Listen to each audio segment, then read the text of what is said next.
Hello all, Paval from PTC or Port Terra Conglomerate here.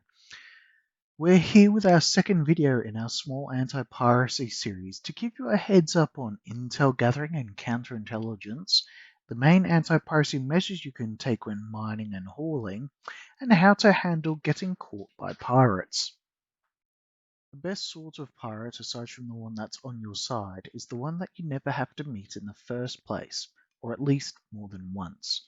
This is where intel and counterintelligence come in handy, and why I can partially recommend sticking to the one server region, with you always having the option of jumping regions if a server's a little bit too toasty for your liking.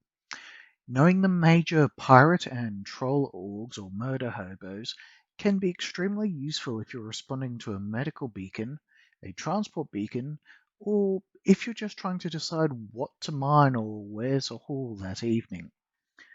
With regards to gathering intel, many eyes and ears make light work. This is one of the biggest benefits of being in an org, or at least a small group of people, and being on good terms with the various players that you meet on both sides of the law. However, even a solo player can still build up a list, or a set of dossiers if you will, about known pirates and trolls by paying attention to global chat, which will serve them well down the line. Org tags can also be a fantastic asset in this regard when they're displayed as part of a user's name, as well as any uniforms that'll help you recognize them at the station or outpost. I would also suggest for those who want to put the extra effort in to having a second Discord account, as this can be quite useful for listening in on other orgs, both the legal and the less so, as long as you can either pretend to be a zombie member or fly under the radar. You'd be amazed by how many orgs don't lock their servers down and have everything out there in terms of intel and resources. For example, YouTube channels detailing their exploits and methods, as well as prominent members, and any guides that they've managed to either create or find, and useful chatter. Counterintelligence is all about, at least if you ask me, having as light a footprint and presence as possible, as well as reducing the amount of information people know about you.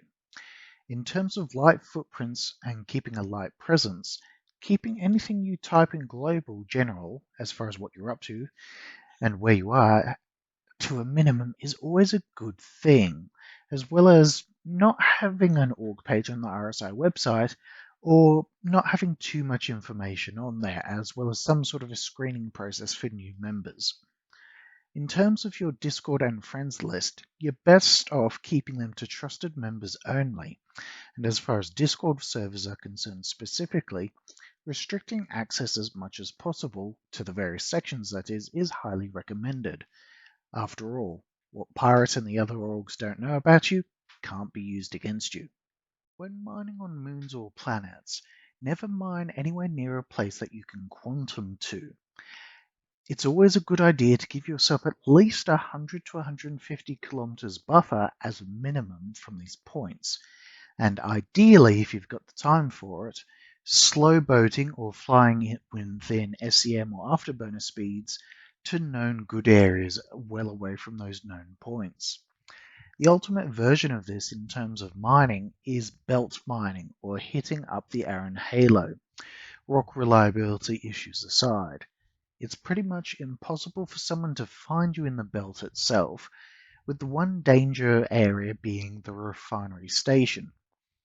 That being said, avoiding RKL1, aka Refinery Central, should steer you clear of most of the danger and most of the piracy risk, as there's plenty of refineries to choose from and plenty of chances to dogleg your routes. Secondly, whilst Lyria is the pot at the end of the rainbow with regards to quant, it is also one of the three corners of the golden triangle of piracy, at least for now, it being Lyria to RKL1 to Area 18, aka the Lazy Miners Graveyard if you ask me.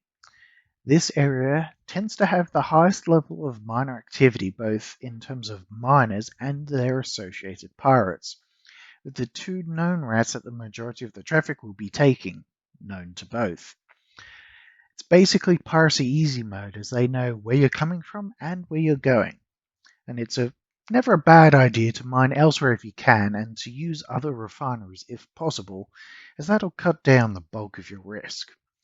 As for more active measures one can take when mining, the usage of scouts in combat craft is encouraged, as with proper scanning practices, they can pull dual purposes, both providing security and helping you to find the clusters or large single rocks, assuming they stay relatively close to the mole/prospectors. Now, when heading out rock mining, you're best not picking up your rock on the planet you plan to be mining at if it's not already on board your ship, especially when it comes to the Hurston planet and its moons, as there's not a lot of outposts that have ground pads, and these moons, in addition to Daymar, are well known to pirates as prime rock mining locations. If a pirate sees you pulling a rock out and loading it onto your ship, you've just painted a big old "Come Pirate Me" sign on yourself. Additionally, you're best off following the passive measures for space mining or moon mining, i.e. slow boating your way into an area well away from any QT markers or points of interest, which should help you to avoid the majority of the danger. Hauling, like mining, has a few tricks up its sleeves when it comes to reducing piracy risks and making sure that cargo arrives safe and sound. Now, whilst one of your biggest assets when hauling or mining is working as a team, it's not impossible to shift cargo or haul ore when solo and picking up said goods. There are a few things to consider though for both the solo players out there and the orgs when attempting to minimize the risk of piracy. Ship choice, dog-legging of your routes, and commodities being the main three. Now, I know the temptation is there to take out that C2 or whatever the largest hauler is for the maximum profit in the shortest amount of time. But remember, at least compared to the cat, she comes off second best when it comes to self-defensive capability, and is fairly easy to detect on radars as well. Bigger ship, bigger target, basically. It should also be noted that a lot of the high-value commodities won't be available in sufficient quantities to justify taking out a ship of that size. One example being a Laranite run I did a while ago, where despite checking 4 outposts, I was barely able to scrape together 86 SU in my raft, having to top it up with titanium in a single run. With the importance of dog-legging being outlined elsewhere, I'll cover commodities. Whilst medical supplies, various narcotics, and Laranite may be the stars of the show, there are plenty of other less glamorous commodities to run, which compensate for their lower values through volume and wider availability or surge pricing. Selling and buying capacities of the locations in question should also be kept in mind when choosing what ship to run and what cargo to run, i.e. it's no good loading up on medical supplies when your ship has to sell out piecemeal depending on the buying capacity versus rapid runs of a less valuable cargo. As was hinted above with ship choices, I will emphasize, regardless of the economic activity, theoretical maximum profits are just that. If you get detected and pirated, or can't buy enough of the cargo due to buying limits, or sell it due to limits in the other direction, your profits are unrealized for a potentially very significant down payment. When hauling and on approach to landing zones, you should be keeping one eye on the global chat and the other on your radar or looking for engine flares. Once on the deck, if you've not seen anything on approach, your two biggest concerns are getting ambushed or jumped and stowaways. In terms of avoiding getting jumped whilst on the ground, it's useful to have any turret gunners scanning their fields of view, looking for engine plumes and radar contacts, as well as any people on the ground or vehicles that they can see. I would also recommend, whichever turret is the least useful if you have multiple, taking the place of the pilot at the helm so the ship can run like hell if you get bounced, and you don't have to wait for the pilot to clamber their way through the entire ship to get to the cockpit. When solo, you really do have to do your best to scan for ships and check that global chat, as well as checking for anyone on the ground before you touch down. When it comes to stowaways, we've found it's always a good idea to land your ship well away from any nearby cover that could be used by those attempting to gain access to your ship. Only open doors, lifts, and ramps when actively boarding or unboarding, and to always try to either yourself or have your crew look for stowaways or suspiciously acting NPCs. Once aboard the ship, check who is on board via the Moby glass to see if you have any unwelcome visitors, as whilst you may be in an armistice zone initially, at least you or your crew will have advanced warning and can know to deal with them, assuming you've armed and armored up. As a final note, when heading out for a run or leaving a station or what have you, it's always a good idea to check your immediate vicinity for pirates, make sure your shields are charged, your drive spooled, and your course plotted before you even open that hangar door. Avoiding interdictions is thankfully a fairly simple affair, with interdiction technology relying on being directly in your path. All you really have to do is avoid those direct main trade line routes. Basically, half jump to another location and then jump back in towards your final destination. When it comes to stopping you from jumping or pulling you out of Quantum, you only really have two ship choices at the moment to worry about. Whilst both the Cutty Blue and the Mantis can jam your ability to enter QT, only the Mantis has the ability to yank you out of it. Jamming bubbles from both ships extend roughly out 2 kilometers from the ship, with the QT snare that the Mantis has available to it creating a 40-kilometer wide bubble.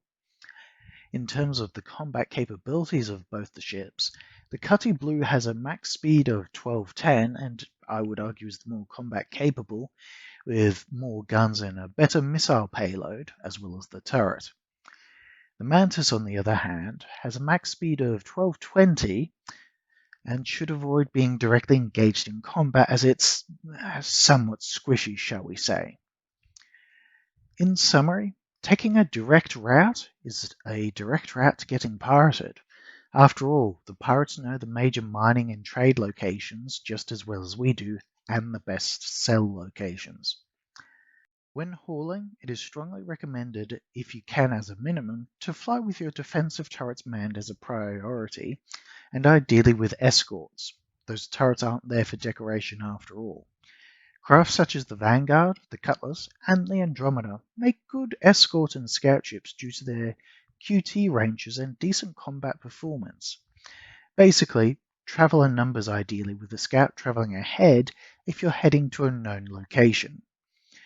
This combined with the passive measures above should help combat any interdicted related piracy as well as ambushes. If you do have the misfortune of getting quantum interdicted, you've got two main courses available to you. You can either try and head back the way you came, doing a quick 180 and hard burning until you're able to break that interdiction field if possible, or you can try and plow on through. Now, whilst running, make sure to clear your route and set a new one in the direction that you are hopefully heading to. Your gunners and escorts, should you have any, should be earning their pay at this point, giving special priority to the Mantis if possible, or the Cutty Blue. Otherwise, they're best off targeting whatever's the biggest threat to your ship.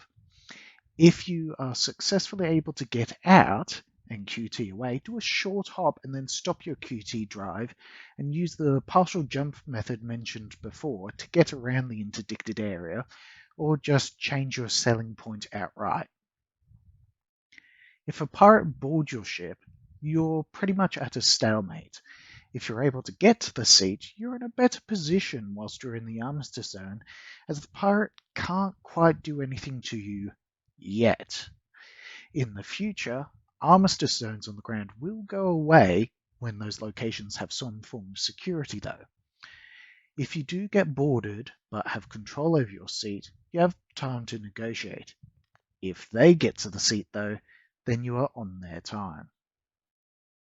I hope you've enjoyed part 2 of our anti-piracy mini-series, and we catch you in part 3. If you enjoyed the video, feel free to leave a thumbs up or subscribe if you want to see more from us. And if you're thinking of getting into the game, have yourself a butcher's at that referral code, and that'll toss you a few thousand extra UEC to get started with. This is Bavar from PTC, signing off.